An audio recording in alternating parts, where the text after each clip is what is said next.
नमस्कार। आज हम पढ़ रहे हैं कक्षा 8 का पाठ 23 ब्रिटिश कालीन भारतीय शासन व्यवस्था। अंग्रेजी राज्य की स्थापना के साथ साथ भारत प्रशासनिक दृष्टि से दो भागों में विभाजित हो गया था। पहला ब्रिटिश भारत और दूसरा रियासती भारत। ब्रिटिश कालीन भारत के केंद्र शासित प्रदेशों एवं 11 प्रांतों में बटा हुआ था। सभी प्रांतों के अलग अलग गवर्नर थे जो कि भारत के गवर्नर जनरल के प्रति उत्तरदायी थे। सन 1857 ईस्वी की क्रांति के पश्चात ईस्ट इंडिया कंपनी का शासन समाप्त हो गया और उसके स्थान पर भारत में प्रशासन का सीधा नियंत्रण इंग्लैंड के ताज एवं संसद के नियंत्रण में आ गया। अब कैनिंग को गवर्नर जनरल के साथ साथ भारत का प्रथम वायसराय नियुक्त किया गया। भारत में एक व्यवस्थित शासन प्रणाली स्थापित हो सके, इसके लिए भारत सरकार अधिनियम 1858 पारित हुआ, जिसके द्वारा एक नवीन व्यवस्था प्रारंभ हो गई। ब्रिटिश सरकार द्वारा सेना के पुनर्गठन के लिए स्थापित पील कमीशन की रिपोर्ट पर सेना में भारतीय सैनिकों की तुलना में यूरोपियनों का अनुपात बढ़ा दिया गया। साथ ही फूट डालो राज करो की नीति का अनुसरण करते हुए सेना के रेजिमेंटों को जाति, समुदाय और धर्म के आधार पर विभाजित कर दिया गया। सरकार की नीतियों के कारण पुलिस, अदालत और पदाधिकारी केवल भूस्वामियों एवं साहूकारों का पक्ष लेते थे। अंग्रेज सरकार द्वारा पारित कुछ अधिनियम इस प्रकार से हैं। 1861 का भारत परिषद अधिनियम। ब्रिटिश संसद ने एक इंडियन काउंसिल एक्ट 1861 पारित किया। इस एक्ट को पारित करने का उद्देश्य शासन में नरम दल को संतुष्ट करने का एक प्रयास था। इसके कुछ नियम इस प्रकार से हैं। इस अधिनियम द्वारा गवर्नर की कार्यकारिणी परिषद के साधारण सदस्यों की संख्या 4 से बढ़ाकर 5 कर दी गई। गवर्नर जनरल को कार्यपालिका को सुचारू रूप से चलाने के लिए नियम तथा आदेश बनाने के अधिकार दिए गए। विधान परिषद को अब संपूर्ण ब्रिटिश भारत के लिए कानून और नियम बनाने की शक्ति प्रदान की गई। किसी भी बिल को कानून बनाने के लिए गवर्नर जनरल की स्वीकृति लेनी आवश्यक थी।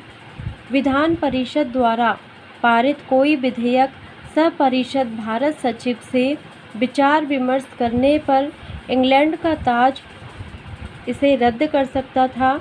गवर्नर जनरल को विशेषाधिकार दिया गया। गवर्नर को किसी प्रांतीय सरकार द्वारा बनाए गए कानून को संशोधित या रद्द करने का अधिकार दिया गया। 1892 का भारत परिषद अधिनियम। भारतीय राष्ट्रीय कांग्रेस की स्थापना के बाद संवैधानिक सुधारों की मांग की गई, जिसके फलस्वरूप ब्रिटिश संसद ने 1892 का भारत परिषद अधिनियम पारित किया। इस अधिनियम का सबसे महत्वपूर्ण प्रावधान चुनाव पद्धति की शुरुआत करनी थी।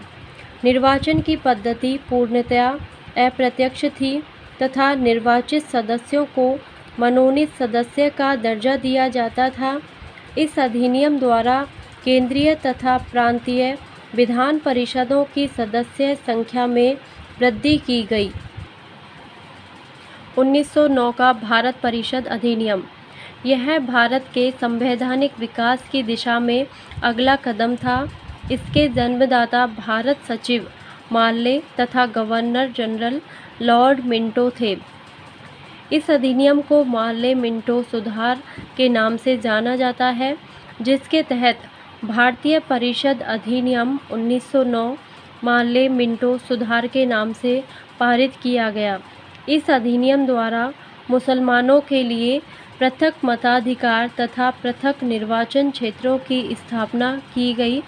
इसी कारण मार्ले और मिंटो को सांप्रदायिक निर्वाचन पद्धति का जन्मदाता कहा जाता है।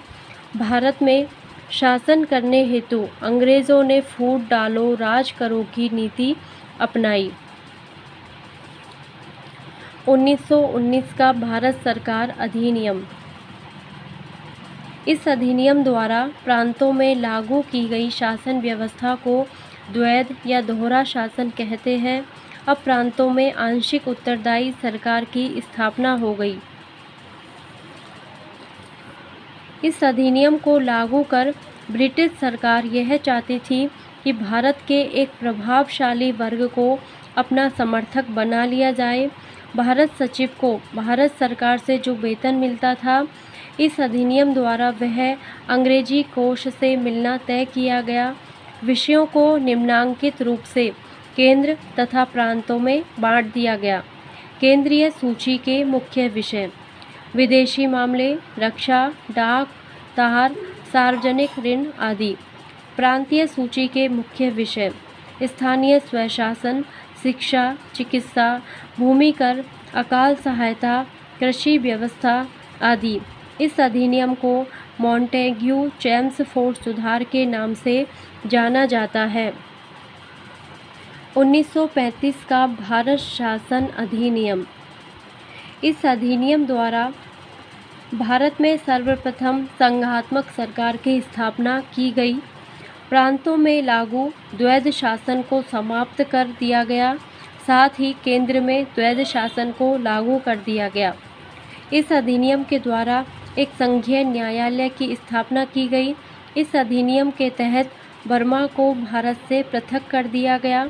केंद्रीय सरकार की कार्यकारिणी पर गवर्नर जनरल का नियंत्रण था। केंद्रीय विधानमंडल में 2 सदन थे। पहला राज्यसभा, इसे उच्च सदन कहा गया।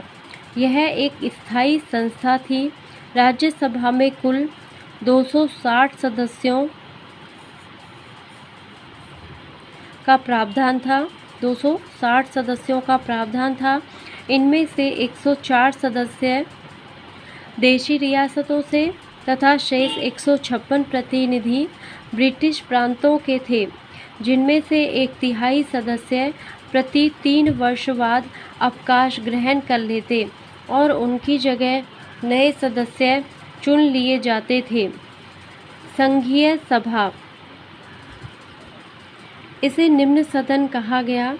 इस सभा का कार्यकाल 5 वर्ष का होता था। इसे समय पूर्व ही भंग किया जा सकता था। इसकी सदस्य संख्या 375 निर्धारित की गई। इनमें 125 स्थान देशी रियासतों को दिए गए थे। शेष 250 स्थानों में से 246 स्थान सांप्रदायिक व अन्य वर्गों और 4 स्थान अप्रांतीय थे, जो व्यापार, उद्योग तथा श्रम को दिए गए थे। इस अधिनियम में विषयों को 3 श्रेणियों में बांटा गया: संघ सूची, प्रांतीय सूची तथा समवर्ती सूची। संघ सूची में 59 विषय, प्रांतीय सूची में 54 विषय, समवर्ती सूची में 36 विषय रखे गए। उदाहरण स्वरूप जैसे संघ सूची, इसमें सेना, विदेश विभाग, डाक, तार, रेल, संघ लोक सेवा, संचार, बीमा आदि। संघ सूची में 59 विषय थे।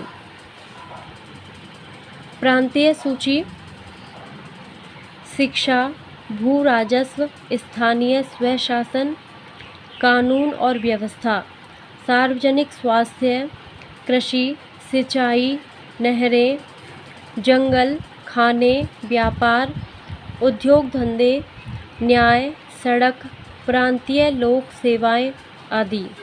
प्रांतीय सूची में 54 विषय। समवर्ती सूची में 36 विषय थे।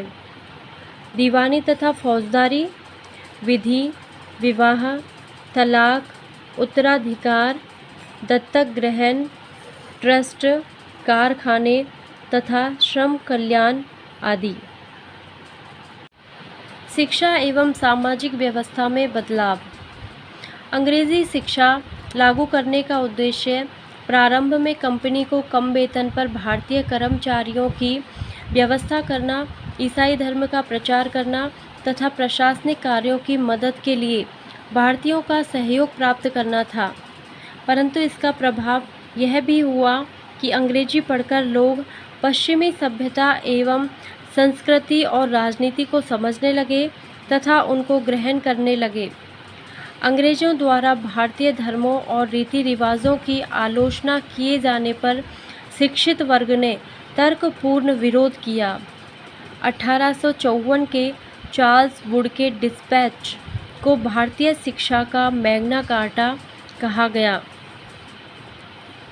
इसके अंतर्गत उच्च शिक्षा का माध्यम अंग्रेजी रखा गया एवं देसी भाषाओं को भी प्रोत्साहित किया गया।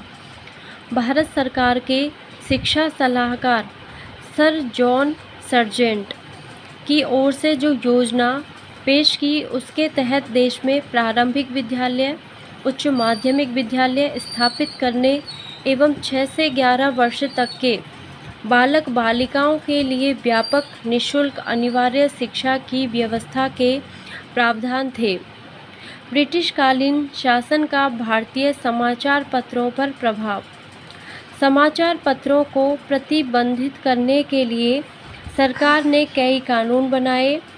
उनमें से एक 1878 का वर्नाक्यूलर प्रेस एक्ट 1878 का वर्नाक्यूलर प्रेस एक्ट लागू किया गया। इस एक्ट द्वारा जिला मजिस्ट्रेट को यह अधिकार मिला था कि वह किसी भारतीय भाषा के समाचार पत्र से बॉन्ड पेपर पर हस्ताक्षर करवा ले कि वह कोई भी ऐसी सामग्री नहीं छापेगा जो सरकार विरोधी हो। यह इतना खतरनाक था कि इसने देशी भाषा के समाचार पत्रों की स्वाधीनता पर प्रतिबंध लगा दिया। इल्बर्ट बिल संबंधी विवाद। लॉर्ड रिपन के काल में प्रस्तुत इस विधेयक में कहा गया कि सभी न्यायाधीशों को, चाहे वे भारतीय हों या अंग्रेज, उन्हें समान अधिकार प्राप्त होने चाहिए। इसके अनुसार भारतीय न्यायाधीश भी यूरोपियन के विरुद्ध मुकदमे सुन सकते थे। अंग्रेजों ने इसका पुरजोर विरोध किया। राजस्थान की रियासतों में ब्रिटिश काल में आने वाले कुछ प्रशासनिक परिवर्तन। देश की आज़ादी के पूर्व राजस्थान में केंद्र शासित प्रदेश अजमेर के अतिरिक्त 19 देसी रियासतें थीं। इन रियासतों में रहने वाले अंग्रेज़ रेजिडेंट की निगरानी में ही इनका शासन चलता था। धीरे धीरे अनेक रियासतों ने अंग्रेज़ी न्यायिक व्यवस्था के कुछ अंश अपनाने शुरू कर दिए। 1839 में जब जयपुर की राजमाता को अभिभावक पद से हटा दिया गया, तब ब्रिटिश एजेंट की देखरेख में एक शासन परिषद का गठन किया गया। इसी अवसर पर राज्य में दीवानी व फौजदारी अदालतों की स्थापना की गई। ब्रिटिश एजेंट थर्सबी ने न्याय विभाग को शासन विभाग से पृथक कर दिया।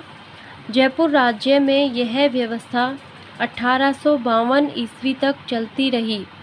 कालांतर में 4 सदस्यों की अपील अदालतों की स्थापना की गई। इसके 2 न्यायाधीश अपील सुनते थे और 2 न्यायाधीश फौजदारी मुकदमों की सुनवाई करते थे। कुछ समय पश्चात यह परिषद 2 भागों में विभक्त हो गई। पहली इजलास व दूसरी महकमा खास। पहली इजलास व दूसरी महकमा खास। महकमा खास ही राज्य का सर्वोच्च न्यायालय होता था। 1858 ईस्वी के उपरांत ब्रिटिश सरकार के अधीनस्थ राजा, महाराजा, महाराणा एवं महारावल नाम मात्र के शासक रह गए थे। ये शासक वास्तव में कंपनी सरकार के सेवक बनकर रह गए। शासक पड़ोसी राजा के साथ भी स्वतंत्र रूप से व्यवहार नहीं कर सकते थे। उन्हें विदेशी यात्रा पर ब्रिटिश सरकार जाने के लिए बाध्य कर सकती थी। जिस प्रकार अलवर नरेश को इंग्लैंड जाने को बाध्य किया गया, यहाँ तक कि नरेशों को वैवाहिक संबंधों में भी ब्रिटिश सरकार की अनुमति लेनी पड़ती थी। नाबालिग कुमार के राजा बनने पर ब्रिटिश सरकार द्वारा पॉलिटिकल एजेंट की अध्यक्षता में अभिभावक परिषद का गठन किया गया। इसके माध्यम से रियासत का शासन प्रबंध अंग्रेज सरकार के नियंत्रण में आ गया। उदयपुर में ऐसा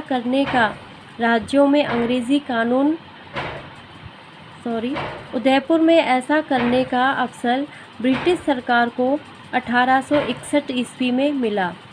जयपुर राज्य के उपरांत उदयपुर, जोधपुर, कोटा व बीकानेर राज्यों में अंग्रेज़ी कानून लागू किए गए।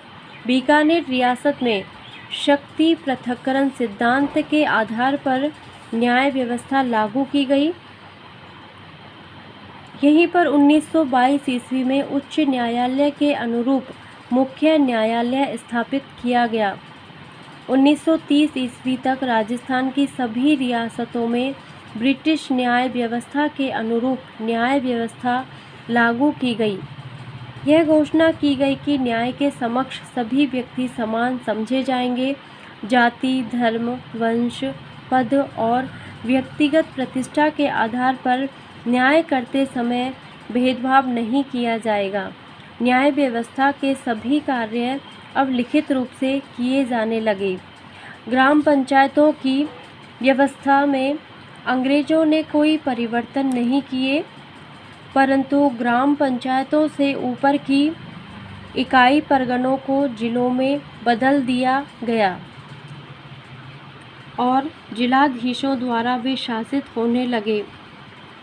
अब जिलाधीश अपने जिले का पूर्ण रूप से मालिक हो गया।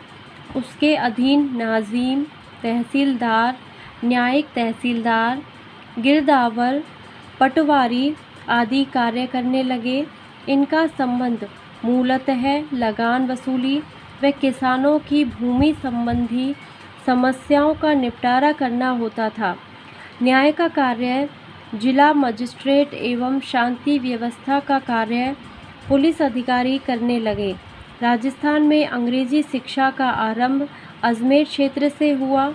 अजमेर में राजकुमारों को शिक्षित करने के लिए मेयो कॉलेज की स्थापना की गई। शक्ति पृथक्करण सिद्धांत, सरकार की शक्तियों को अलग अलग संस्थाओं में बांट देना ताकि कोई एक संस्था हावी होकर विधि विरुद्ध काम नहीं करने लगे। शब्दावली, परगना, ग्राम पंचायत के ऊपर की प्रशासनिक इकाई। समवर्ती सूची, ऐसे विषयों की सूची जिन पर केंद्र व राज्य दोनों कानून बना सकते हैं। शक्ति पृथक्करण, शक्तियों का विभाजन। धन्यवाद।